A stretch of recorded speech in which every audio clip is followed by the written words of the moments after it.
Today, the topic of discussion of our lecture is conflict resolution and the United Nations. Now, what is a conflict? Conflict is a social phenomenon of competition between actors with incompatible goals.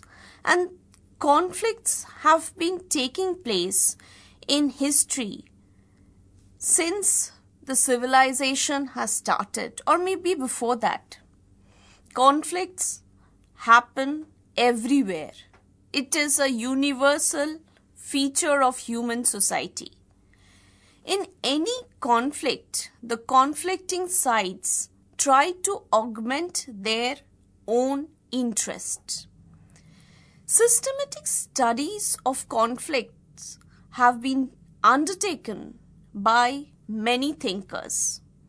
Some of them are Thucydides in History of the Peloponnesian War, Thomas Hobbes in Leviathan, Niccolo Machiavelli in The Prince, Immanuel Kant in The Perpetual Peace, Jean-Jacques Rousseau in The Social Contract, and Hugo Grotius in his work on law. Conflict and cooperation are international processes. Conflicts take the form of disputes and war. Cooperation, on the other hand, takes place through international law, regimes, and international organization. Conflict resolution is a method or process in facilitating the peaceful ending of conflicts. Traditionally, the aim of conflict resolution is to bring in change in the perception of the parties. The parties initially look at the situation as a zero-sum game. That is, one's gain will always lead to another's loss. But later they perceive the situation as non-zero-sum game, in which both the parties may gain or lose.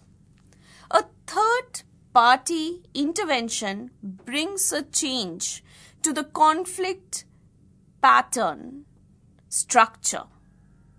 Brings change to the conflict structure pattern of communication and the power balance. Conflict resolution is a process by which two parties reconcile their goals to the extent that they are mutually consistent. Conflict is resolved between two parties when they are willing to accept the status quo. They have to realize that the costs of continuing with the conflict will create greater harm for them. For their own benefits, they need to end conflict. When both the parties accept the settlement as fair, that is the best situation.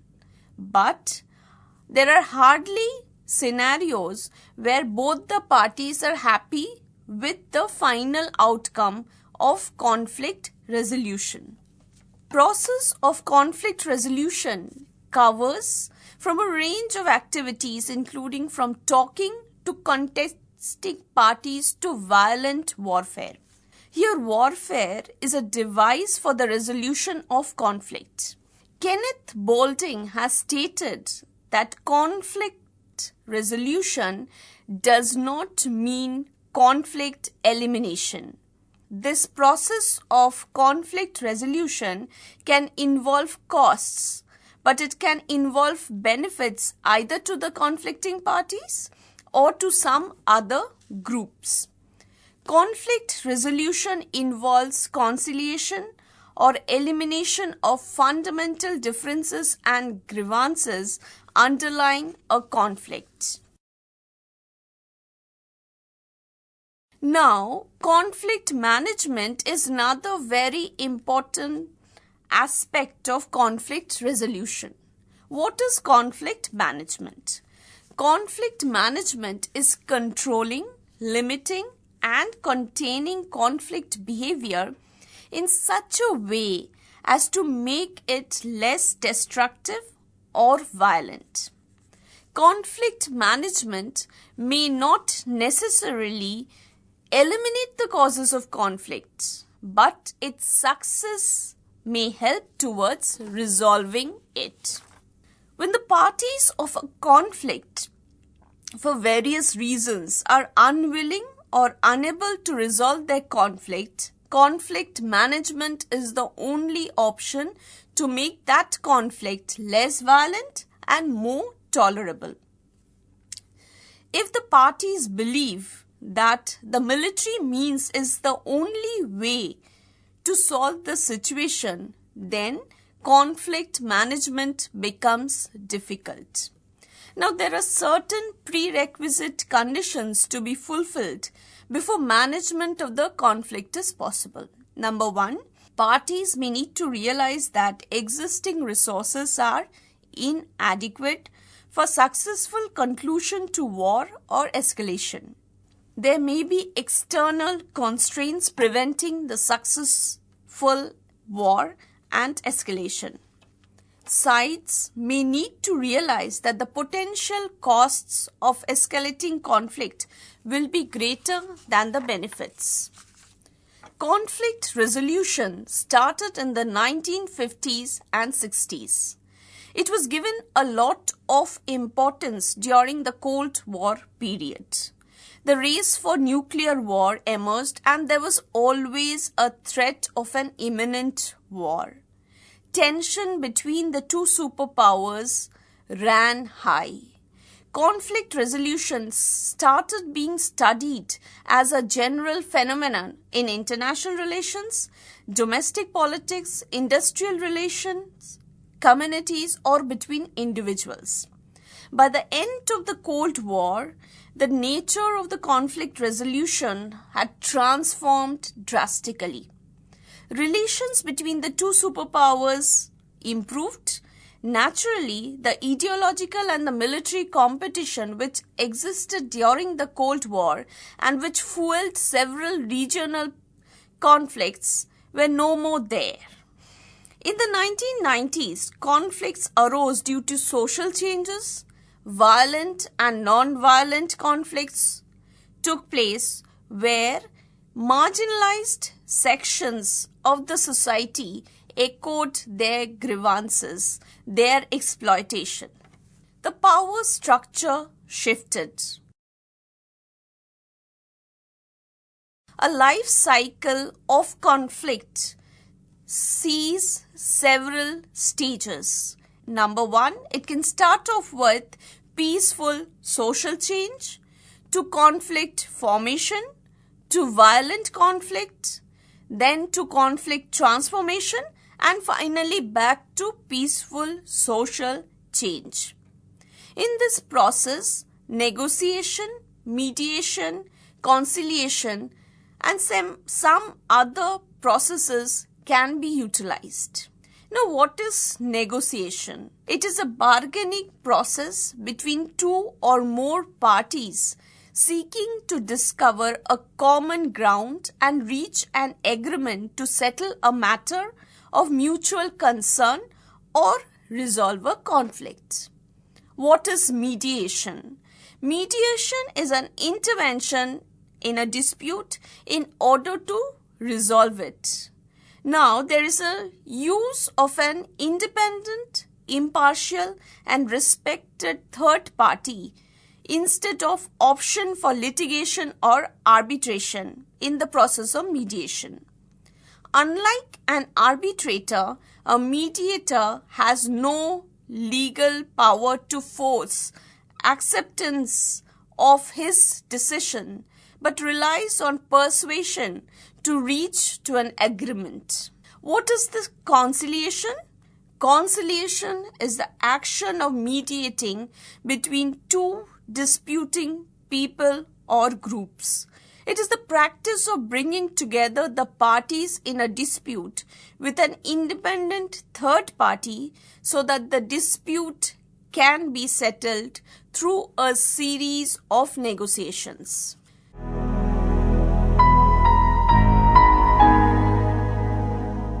Now, international organizations. International organization is a response to the recognition that the relations of states are both conflictual as well as cooperative. International organizations represents an urge to control conflict and exploit the situations which can increase the cooperation among the states. United Nations is a platform for the conflict resolution and collaboration among states and non-state actors in a way. United Nations may contribute to conflict settlement formally or informally. Formally, it is done through General Assembly and Security Council, through resolutions. Secretary General of the United Nations may function as a mediator in a dispute or provide fact-finding and observation services. Security Council may dispatch peacekeeping forces to the conflict area.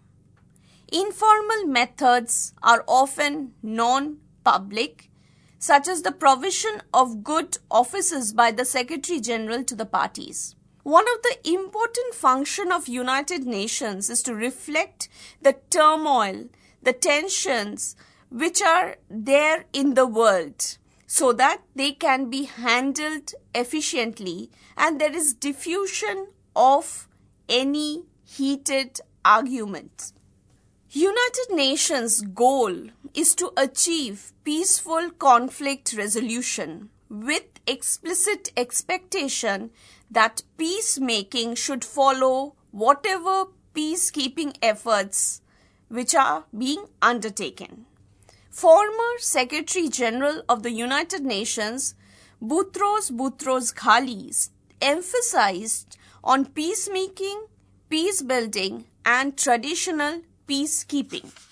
United Nations was designed to promote peaceful resolution of conflict. Chapter 6 of the UN Charter is filled with mechanisms to mitigate armed conflict. United Nations promote stability in the long run. The neutrality of UN except during economic sanctions or collective security is well recognized in different quarters. UN neutrality facilitates intervention as a third party in crisis. It allows to forge a solution that meets the interests of the disputants and the international community. Now, in different parts of the world, we have seen that unilateral national intervention is usually in support of the intervening state's interests and it tends to favor one side or the other. UN involvement ensures that interests and views of other parties are taken into account. The Forum of United Nations is a better guarantee than unilateral national intervention because United Nations has greater legitimacy than any other country in the world. That the world community supports an action of the UN, it gives greater pressure on the protagonists to halt hostilities and not renew warfare at some time in the future. Support of the major powers may back up this normative element with direct political and military pressure.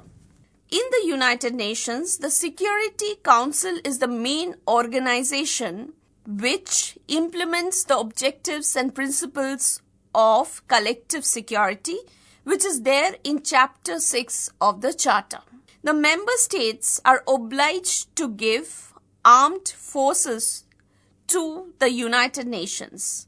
When the economic sanctions do not work, ultimately the UN has to resort to the use of force. Now we have to mention here that the use of force, if other means have failed, was to be decided by the Security Council with the assistance of the Military Staff Committee. Military machinery envisaged in the Charter has hardly been used. Role of the Security Council has primarily become political. Military tasks have been mostly handled by the United Nations peacekeeping forces.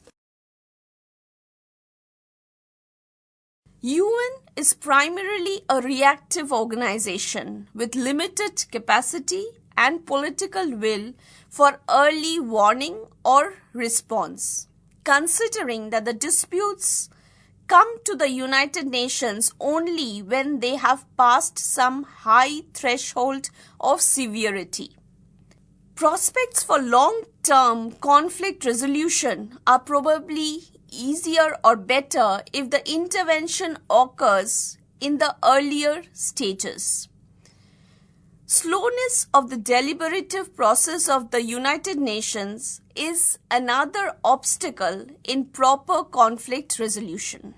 Another problem of the United Nations is that the attention of the UN shifts easily or very fast from crisis to crisis. The United Nations takes on the most urgent problem of the day, and it has very limited resources to handle all the conflicts which are taking place all throughout the world. Once a crisis reduces or abates, the United Nations members and the international media tend to turn away from it. Diplomatic efforts and resources needed to ensure long-term stability are often not present. The Cold War period has been a time when the United Nations could not be much active because the big powers were using their veto one against the other, and in these cases it has been found that the United Nations could not actually implement its decisions or at times could not come to proper decisions.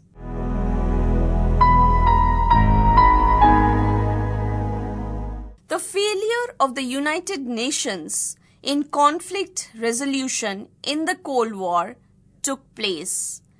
There was fragmentation of international relations, lack of proper leadership, there was instability of alignments, and these had strong pressures in the implementation phase to resort to other arrangements.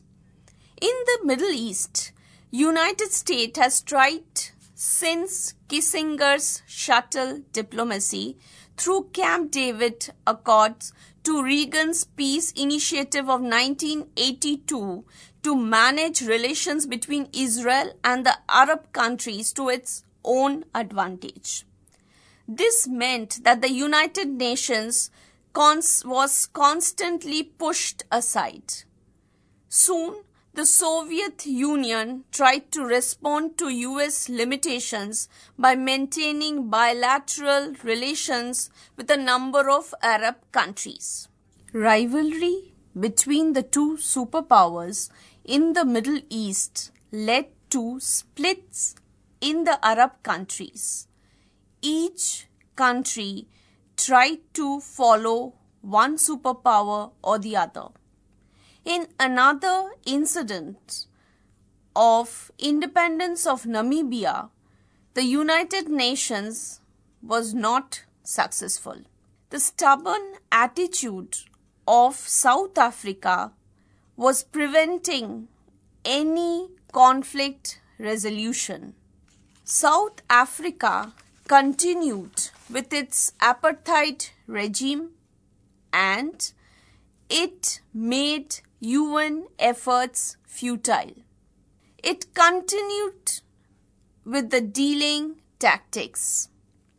A consequence of these tactics was the formation of a contact group consisting of 5 Western powers in 1978.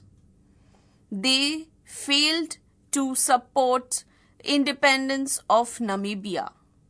Conflict resolution was not possible. At that time, the Reagan administration continued with the policy of constructive engagement without any tangible benefits. So we find that in this incident, conflict resolution was not taking place. But for that, we cannot make United Nations responsible. There were other actors, including United States, which failed in the process of conflict resolution. In United Nations, it was seen that conflict resolution was easier when the great powers were not involved. Again, failure of United Nations in conflict resolution took place in Israeli attack on Lebanon. The whole world, the United Nations, continuously tried to persuade Israel not to continue attack on Lebanon. But it continued its own policy and was not ready for ceasefire and an active role of the United Nations in conflict resolution. Another failure of the United Nations is the Falklands or the Malvinas War.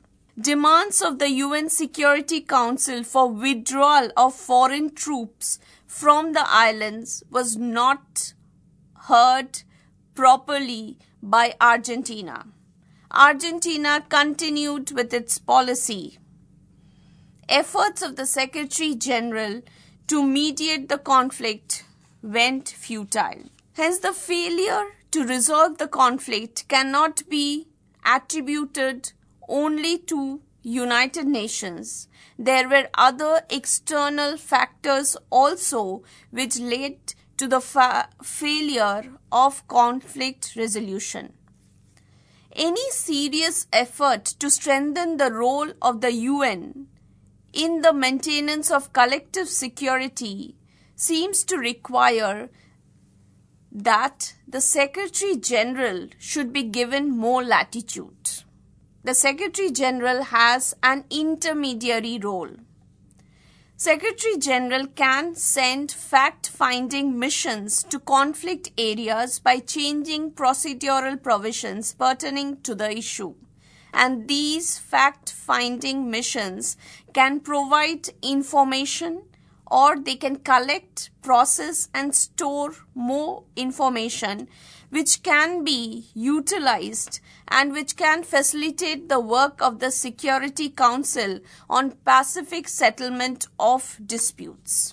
The end of the Cold War saw a dramatic increase in the number and the forms of conflicts happening, and we see that the UN intervention into ongoing conflicts also increased. UN had doubled the number of its peacekeeping and observation missions since 1989. Yet this increase has not always led to success of the initiative of UN. The immediate failures at mediation and peacekeeping was evident by the continuation of the conflicts, the human rights violations which were taking place, and the hostage taking.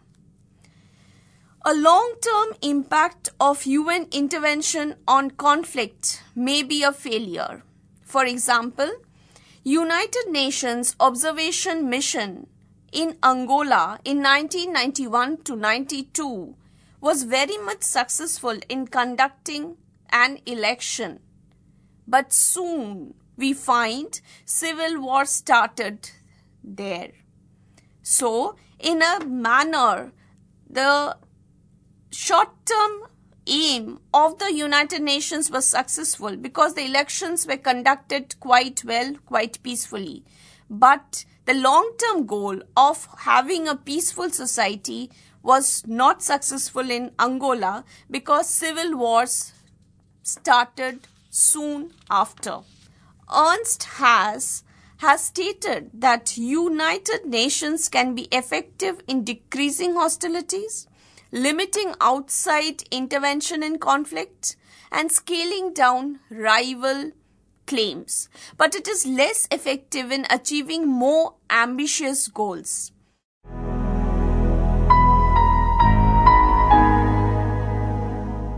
Conflict resolution has both short-term and long-term perspectives. It is necessary to dissolve the conflict in the short term and finally try to have a peaceful scenario in the long term.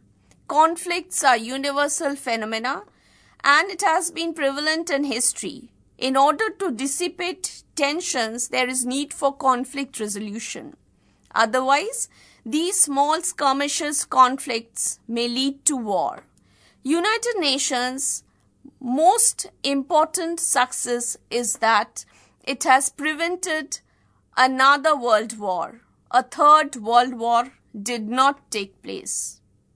This can be said to be the most successful function of the United Nations.